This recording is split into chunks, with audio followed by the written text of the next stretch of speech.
focos ha sido nuestra cura para estos tiempos de pandemia, que es mis compañeros del blog BCN en concierto, que llevamos 12 años reseñando conciertos, sobre todo en la ciudad de Barcelona, aunque no exclusivamente, pues este parón obligado por el tema de la pandemia, decidimos hacer como un punto y aparte en el blog y plasmar todo el contenido en un libro, tanto como para tenerlo como recuerdo, como para también plantearnos a partir de ahora cómo vamos a volver a enfocar el blog a partir de ahora, cuando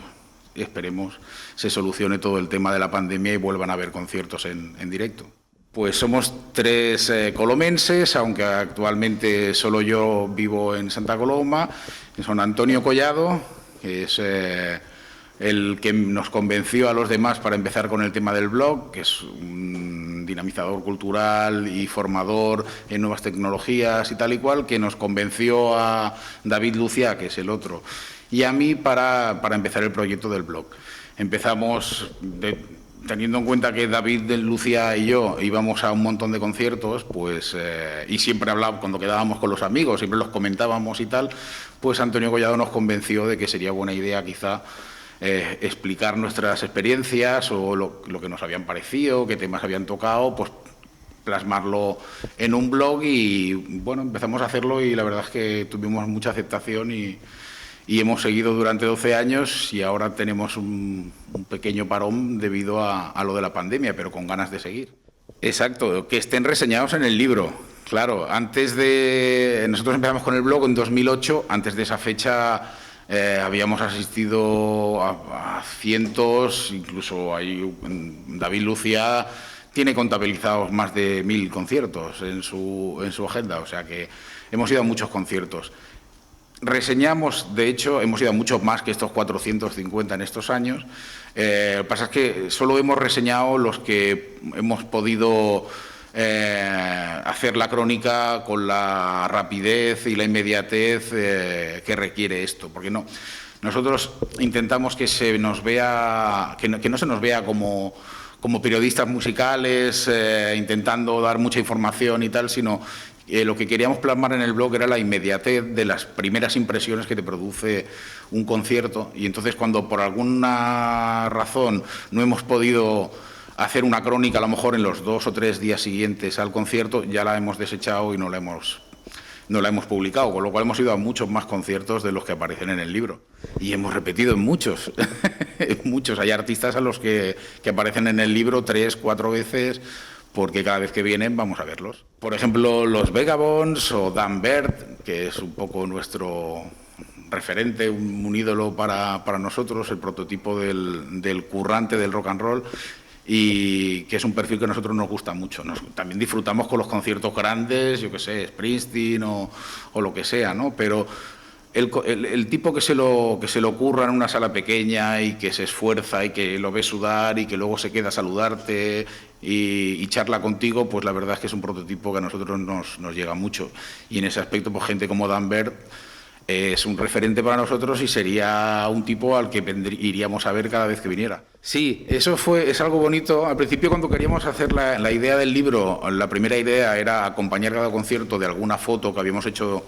del mismo, pero al final surgió la idea de, como somos muy frikis y guardamos todas las entradas y tal de todos ellos, pues decidimos que sería bonito para las personas que quieran rememorar un concierto al que asistieron, pues tener también el recuerdo de la entrada. Y entonces en la inmensa mayoría de las entradas de los conciertos que se comentan está su entrada, y en los casos en los que no había entrada o algún concierto que se ha hecho que la entrada era, bueno, pues eso, sin papel, sin prueba física, pues entonces hemos acompañado con la gira, una foto de la gira o alguna cosa así. Pero creemos que le da más encanto al libro que no es la típica foto solo del artista. La mayor parte del libro, quizá un 80% del libro, cuando empezamos con la idea de hacerlo, ya estaba escrito, que eran las crónicas, ¿no? Pero pensamos que aparte de servirnos a nosotros como para tener un recuerdo, estaría bien que el libro fuera también un homenaje a a los que mantienen viva la escena del rock en la ciudad, en Barcelona y donde sea, ¿no? Y entonces se me ocurrió que estaría bien hacer algunas entrevistas a todo el que tenga algo que ver con el mundillo, ¿no? Entonces tenemos entrevistas con músicos de aquí, con músicos extranjeros que han venido a menudo a tocar a nuestros escenarios. También hay entrevistas con el dueño de alguna sala, de alguna productora musical, también con un periodista musical. E incluso tenemos una entrevista que nos hace mucha ilusión a Lluís Bertran, que es un hombre ya mayor al que nos encontramos en todos los conciertos y es nuestro referente. Un hombre que vio en directo a los Beatles y con el que, debido a que nos veíamos casi más con él que con nuestra familia, acabamos entablando una relación de amistad y nos hace mucha ilusión que también esté en el libro. A pesar de mi afición por la música y la de mis compañeros, y también en mi caso, por ejemplo, de haber trabajado durante unos años para productoras de rock and roll y empresas vinculadas y tal, y haber tratado con muchos artistas y tal, nunca he sido de los que han intentado avasallar al artista, hacerme fotos con él, que me firme un autógrafo, yo qué sé, ese tipo de cosas a mí me dan mucho pudor. Y entonces sí que con los años he tenido algunas situaciones cercanas con muchos de ellos que me llena de orgullo, porque al final son gente que sí que admiro profesionalmente, pero al final también cuando trabajas en el mundillo te das cuenta que los músicos, como los cocineros, como los paletas, como cualquiera, están trabajando y no siempre tienen que estar fuera del escenario, no siempre tienen que estar ni de buen humor, ni son personas. Y entonces en ese sentido yo los tengo bastante desmitificados. Pero eso no quita para que, claro, yo me emocione muchísimo con su obra o cuando los veo encima de un escenario. Ahora mismo, pues muy malita, está muy mal. Tristemente, ya empezaba a haber una serie de... Yo creo que se ha producido un salto generacional en el aficionado a la música, que por lo que sea, a lo mejor por problemas también o parte del problema endogámico de la escena del rock and roll, no está sabiendo conectar con la gente más joven. Y eso es un problema que hace que al final en los conciertos más centrados en el rock and roll y tal, pues siempre veamos más o menos las mismas caras de gente ya veterana, de una edad, ¿no? Y entonces eso te hace preocupar por el futuro, ¿no? Aunque siempre aparecen bandas, siempre aparece gente con mucho talento y siempre también hay gente dispuesta a apostar para abrir un local, para montar un concierto o para lo que sea. Pero yo creo que hay un problema de base ahí que no sé muy bien cómo se debería intentar solucionar. Eso, unido a la pandemia, pues estamos ahora en un momento muy, muy difícil. Claro, la mayoría de los artistas que no son grandes estrellas, que se dedican ocasionalmente o tangencialmente a la música, pues están en un parón dramático en muchos casos. Muy mal, la verdad es que yo intento dar publicidad a todo este tipo de eventos, porque entiendo que al final los artistas tienen que intentar buscar alguna forma de promoción o de ingresos en estos tiempos tan complicados. Pero sin el calor del público, sin la comunión con la gente, es muy difícil. Hay otros tipos de música que se pueden disfrutar más en la soledad, ¿no? Yo sí que he disfrutado de algún concierto de jazz o algo así, quizá no me cuesta tanto, pero los conciertos de rock o los conciertos más vitalistas o más alegres sin público, yo los llevo muy mal, Sí que tengo como uno de los días apuntados así en mi calendario grande, es el día que conocí al señor Keith Richards de los Rolling Stones, y claro, eso sí que me emociona recordarlo, ¿no? Fue antes de... Eso no está en el libro, es una historia de antes, de una vez que el señor Keith Richards vino a tocar a Barcelona en solitarios, y los Rolling Stones tocaba en lo que ahora es la Sala Razzmatazz, que entonces era Celeste, y a mí me invitaron. Entonces me subieron a la primera planta de Celeste, que era donde estaban solo los periodistas, los invitados y tal, y yo, que no conocía a nadie, era muy jovencito, pues me coloqué solo en una esquina y de repente se abrieron las puertas del camerino, apareció el señor Keith Richards, una nube de prensa y y de famosos y tal, intentaron acercarse a él y él rápidamente los espantó y se vino a la parte donde no había gente, que era donde estaba yo, porque estaba yo solo, que no conocía a nadie. Y entonces el hombre, muy simpático, muy amable, cosa que a mí me impactó, que se sentara a mi lado y que primero me preguntó si yo era periodista, y cuando le dije que no, me hizo como un test preguntándome si yo estaba allí, si había escuchado su disco, que qué me parecía y tal. Y muy amable, yo me quedé muy impresionado con él porque luego me dio la mano y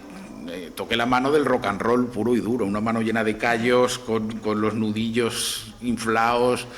y fue muy amable realmente, y eso sí que lo guardo con mucho cariño. A ver, yo al que le tengo más cariño de todos, he visto muchos que me han emocionado por muchas cosas, pero quizá en la primera vez que vi a Bruce Springsteen en el Camp Nou en el año 88, lo tengo en mi memoria como que mi cabeza hizo un clic después de ese concierto, porque me emocionó mucho. Springsteen acababa su gira mundial en Barcelona. No tenía que reservar nada, ni fuerzas, ni nada, porque ya acababa aquí, con lo cual él siempre hace conciertos muy largos, pero aquel día se explayó y mientras la gente aguantó de pie, él estuvo tocando casi 4 horas y media de concierto. Y un final con una mezcla del twist and shout de los Beatles y la Bamba, que bueno, yo lo recuerdo con una alegría en todo el mundo, y también con una sensación de que luego ha sido difícil, porque claro, uno de tus primeros conciertos es tan bueno, tan largo en duración, en entrega y tal, que luego las comparativas siempre son odiosas. Después de eso, cuando vas a ver a algún grupo supuestamente muy famoso y te racanea y te toca 1 hora y casi te perdona la vida para hacer un bis, pues recuerdo aquello y bueno, hay muchas diferencias. Pues la verdad es que yo estoy muy orgulloso de la vida cultural que tiene esta ciudad y la musical en particular. Conozco muchos músicos que viven en ciudades vecinas, de Granollers, en Badalona incluso y tal, que tienen mucha envidia de la escena musical que tenemos aquí. Aquí hay mucho músico con talento, además está muy bien porque hay mucha gente joven que está reclamando su espacio y eso está muy bien, ¿no? Vayan sacando a empujones a los veteranos, aunque hay sitio para todos. Y yo veo mucho talento. Lo único que me preocupa en esta ciudad es que ahora que hay una cierta cultura de salir a tomarte una cerveza mientras escuchas a un músico tocarte sus canciones, nos falta un saltito más y tener una sala en la que las bandas puedan demostrar más todo su poderío. Aquí, cuando todo esto se recupere, pues se hacen conciertos en la Taberna Santa María, en el Berenguer, se han hecho en el Zinc, que ahora ha desaparecido, en muchos sitios, y está muy bien, pero hay gente que reclamaría y necesitaría una sala. Por 2 razones. Una de mucho peso porque aquí uno de los conciertos que se narran en el libro es el del 30 aniversario de los Motosierras. Motosierras es el grupo que formó Javi Morton y llevan 30 años de entrega al punk rock y son un referente a nivel nacional, admirados en Madrid y en todos lados, han tocado en todos sitios y cuando celebraron su 30 aniversario fue precioso porque estuvieron durante todo el día en este patio tocando sus canciones con todos los músicos que habían pasado por la banda en estos años, en sus distintas formaciones, y fue muy bonito porque en el público veías un montón de caras conocidas de otros músicos de la ciudad, no solo de la escena del punk rock, sino músicos de otros estilos que aquel día pues vinieron a mostrarle sus respetos a Javi y a sus compañeros, y la verdad es que a mí me emocionó mucho. Y luego también, mira, es casual que en la sala en la que estamos ahora grabando la entrevista, también uno de los valores jóvenes de la ciudad de los que hablábamos antes, pues aquí uno de sus primeros conciertos lo vivimos aquí, el Ferchu, Mario, que es un chaval que viene con unas ganas de comerse el mundo que es una maravilla, y aquí cuando empezaba a tocar en esta misma sala pues nos ofreció un concierto que recuerdo con mucho cariño. La idea es que sí. Ahora nos bullen ideas, ahora con el parón, una vez que le hemos dedicado mucho tiempo al libro, a plasmarlo y tal. Una vez que ya está el libro fuera en la calle y que todavía no hemos recuperado el ritmo de conciertos que nos gustaría, pues andamos con ideas de meter otros contenidos en el blog, también hacer algunas críticas de discos que no son fáciles de encontrar, sobre todo de músicos que se gestionan ellos su propia carrera y que intentan ir un poco también al margen de la industria, y nos gustaría darles visibilidad a los que, haciendo eso, además lo hacen con calidad y con arte. Nos gustaría que tuvieran un pequeño escaparate donde plasmar lo suyo. Mira, yo creo que sería, después de pensarlo mucho y por el cariño que tenemos al personaje, aparte de su calidad musical, sería Dan Bird. Dan Bird, que era el líder de los Georgia Satellites, que fue un grupo que en los 80 fueron número 1 en Estados Unidos, en medio mundo,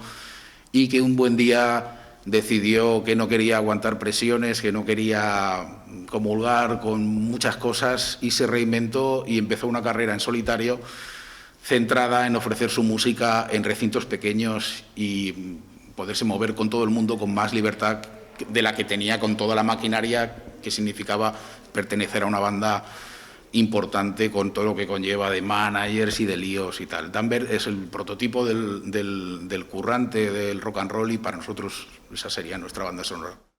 Bueno, y por último, tan solo quería recordaros que el que quiera hacerse con Bajo los Focos, aparte de encontrarlo en Amazon, aquí en la ciudad se puede encontrar en la tienda, en la calle San Carlos, la tienda donde Reme y Juanra son tan amables de tener algunos ejemplares y venderlos por ahí. O sea que si os animáis, ya sabéis.